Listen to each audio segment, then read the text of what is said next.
Check. Check, check. Check, check. Check.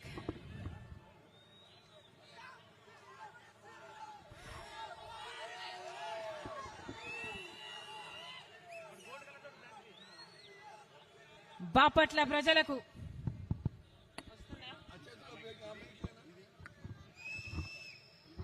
Check check check check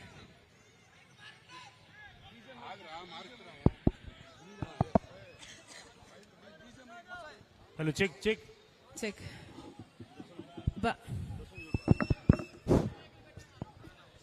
check Bapatla నియోజకవర్గ ప్రజలకు రాజశేఖర రెడ్డి గారి అభిమానులకు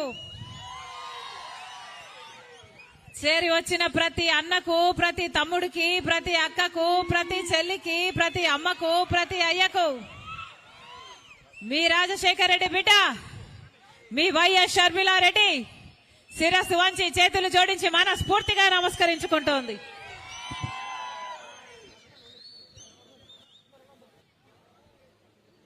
ఈరోజు దారిలో వస్తుండగా బాపట్లకు సంబంధించి ఒక అన్నతో మాట్లాడడం జరిగింది. ఏమన్నా ఎలా ఉంది బాపట్ల పరిస్థితి ఎలా ఉంది అని అడిగాం. దాంతో అన్నాడు, అమ్మా మీ నానున్నప్పుడు కేవలం బాపట్ల నియోజకవర్గానికి 1400 కోట్లు శాంక్షన్ అయింది తల్లి. ఆ రోజుల్లో ఎన్నో అభివృద్ధి పనులు జరిగాయి. ఆ తర్వాత వచ్చిన తెలుగుదేశం గాని ఇప్పుడున్న వైసీపీ వల్ల గాని ఏ పనులు జరగలేదు, బాపట్ల అభివృద్ధి చెందిందే లేదు అన్నాడు. ఆ రోజు రాజశేఖర రెడ్డి గారు గ్రామాలకు ఏ వేశారో అవే రోడ్లే ఉన్నాయి, అవే నీటి సౌకర్యాలే ఉన్నాయి. ఇంకా ఇప్పుడు పరిస్థితి హీనమైంది తప్ప మెరుగైంది లేదమ్మా అన్నాడు.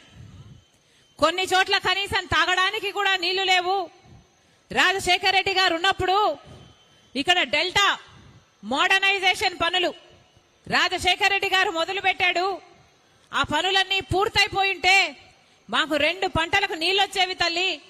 ఇప్పుడు ఆ పరిస్థితి లేదు అన్నాడు.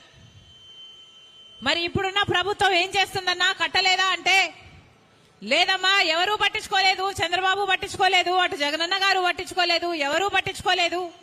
ఇక్కడ కొన్ని చోట్లయితే కనీసం తాగడానికి కూడా నీళ్లు లేవు తల్లి అని అన్నాడు. ఎందుకన్నా అని అడిగాను. ఎందుకంటే ఏం చెప్పమంటావు తల్లి, ఇక్కడున్న అధికార పక్షం నాయకులు, ఎమ్మెల్యే, ఎంపీ వీళ్ళంతా బిజీగా శాండ్ మాఫియా, ఇసుక మాఫియా చేస్తున్నారు అని చెప్పాడు. నిజమేనా? నిజమేనా?